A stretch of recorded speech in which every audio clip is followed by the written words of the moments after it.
Olá, professora Lídia, e hoje na disciplina de Física nós vamos ainda continuar com o estudo dos campos magnéticos, porém agora vamos tratar especificamente. Na aula anterior a gente viu várias particularidades do campo magnético e várias possibilidades. Hoje a gente vai restringir isso para um comportamento em alguns materiais. São eles corrente elétrica em fios retilíneos, espiras e bobinas. Então, basicamente, a gente vai estudar esse campo magnético, mas por meio de sua corrente elétrica. E aí, dependendo do tipo de material em que essa corrente está sendo transmitida, a forma do campo magnético vai mudar ali também e a gente vai ver essas especificidades. São basicamente 3: fios retilíneos, espiras e bobinas.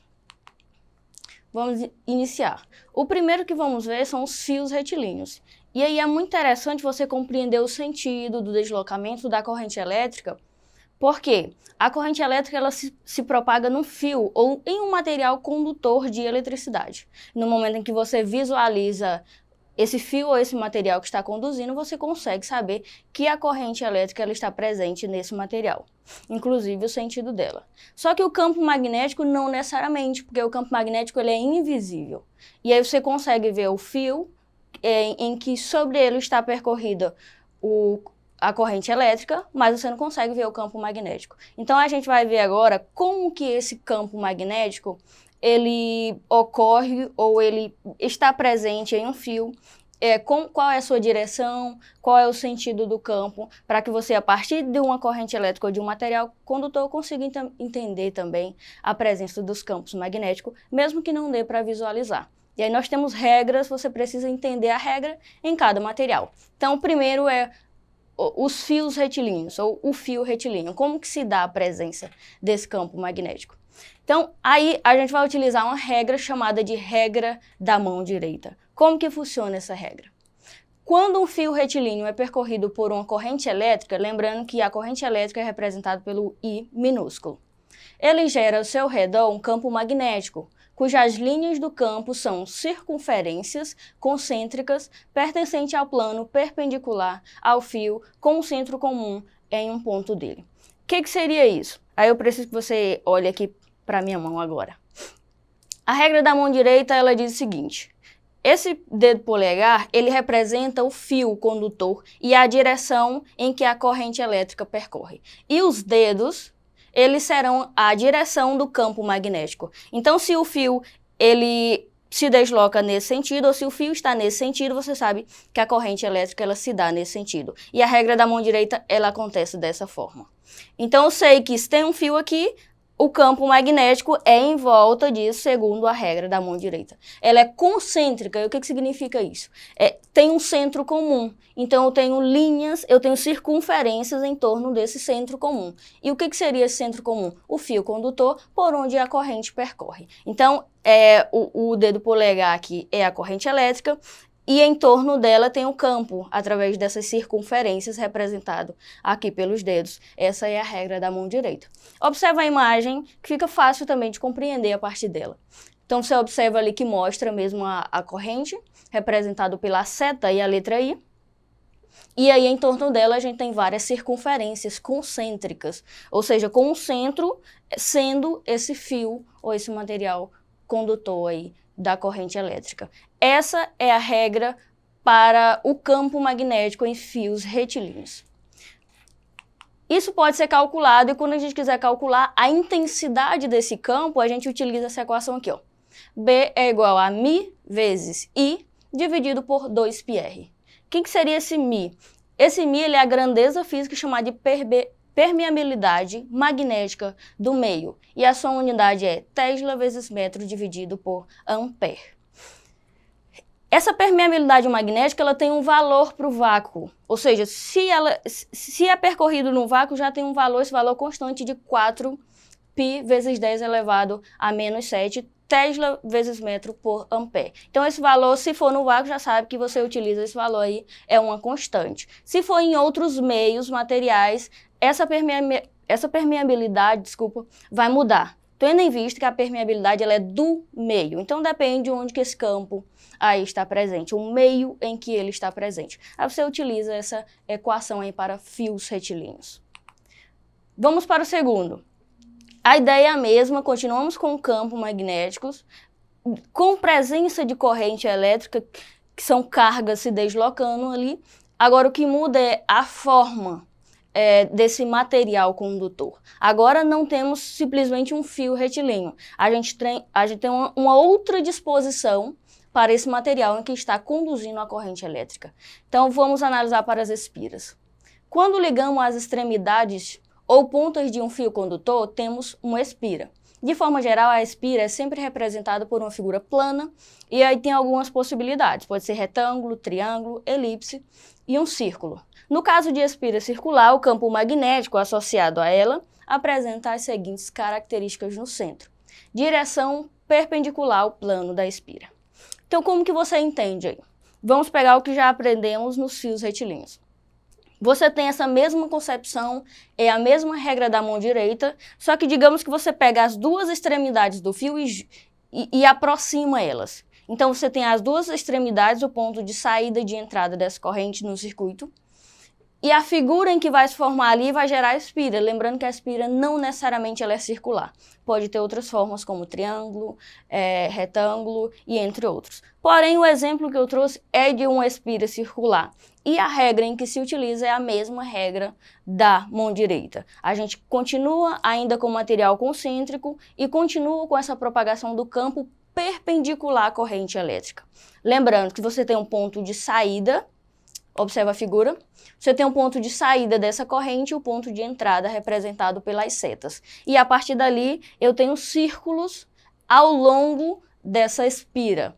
Ao longo desse material, esse círculo ocorre. E a direção dele? A direção está representada pelas setinhas também e sempre utilizando a regra da mão direita. Observe que a regra ela é apresentada das duas formas aí, na saída e na entrada, ok? Podemos calcular também nas espiras circular essa intensidade do campo magnético através da equação N vezes μ vezes I dividido por 2R.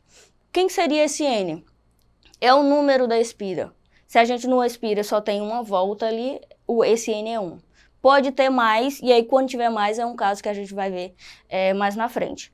Esse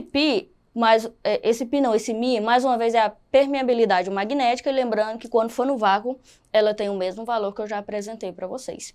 E esse I, ele é a corrente elétrica, tendo em vista que o motivo desse campo magnético é justamente isso, essa corrente elétrica gerada a partir dessas cargas aí ao longo de um material condutor. Então, quando quiser calcular, para espiras você utiliza N vezes μ vezes I e vai dividir por 2R. E aí o nosso terceiro caso é o campo magnético em solenoide. O que seria esse solenoide? O solenoide é a bobina. Eu vou ter um material ali helicoidal. E o que seria isso? Que gira em torno de um centro em forma de hélice. Ou seja, nós continuamos ainda com a ideia de espiras. A espira, lembrando, tem um ponto de saída, uma volta, porque a gente estuda a espira circular, e o ponto de entrada. Só que no solenoide há uma repetição de espiras.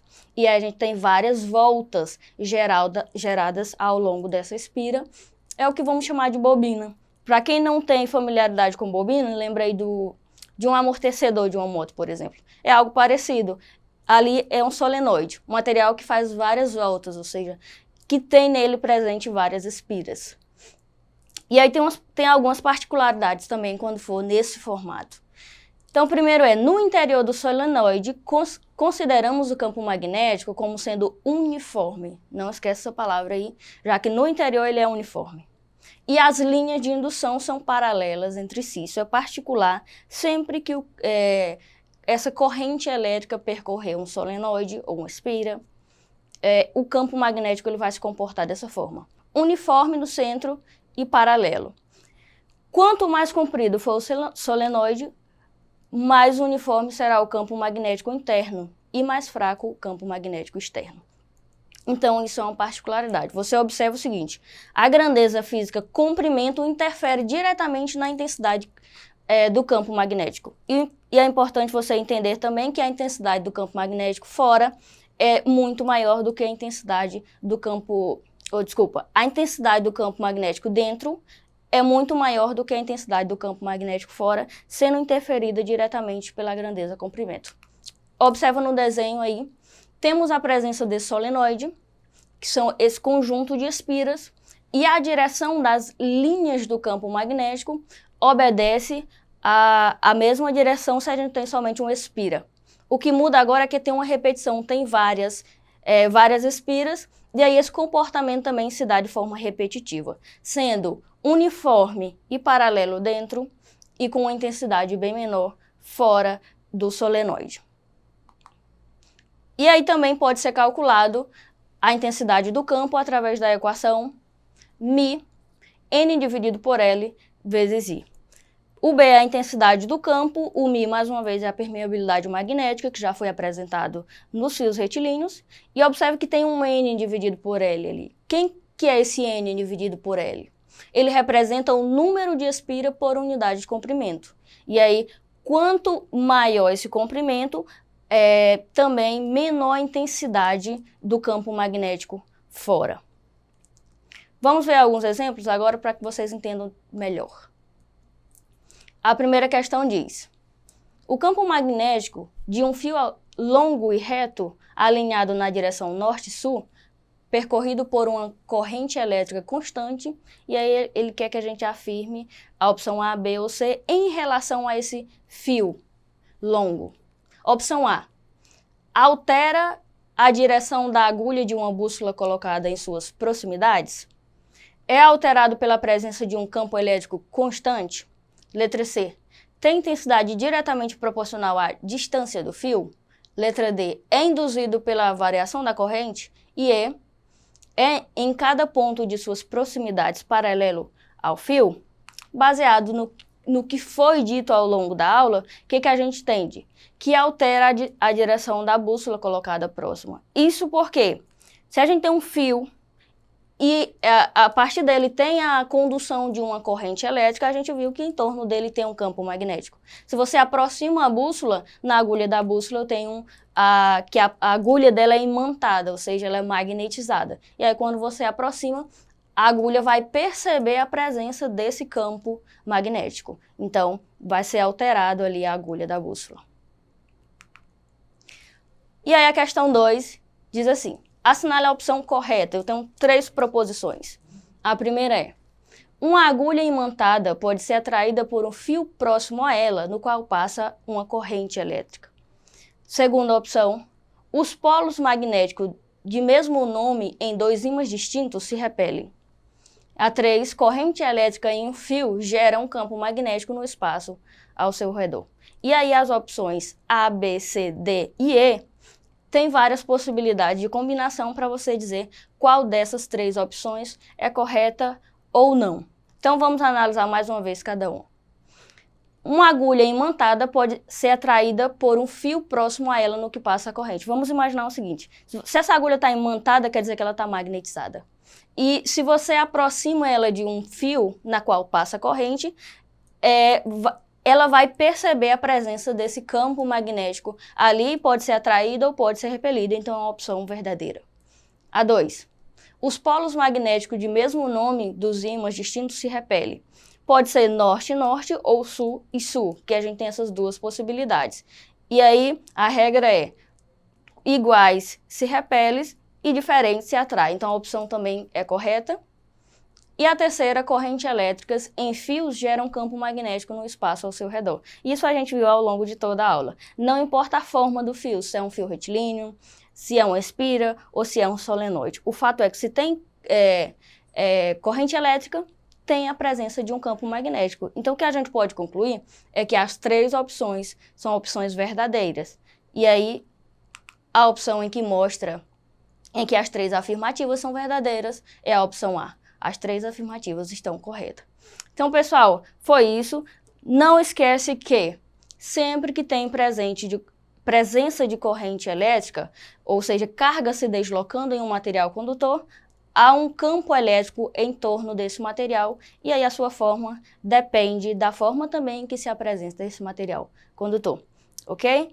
Não esquece de acessar a plataforma Eduque para fazer mais algumas questões relacionadas ao conteúdo e eu te espero aqui na próxima aula. Até mais!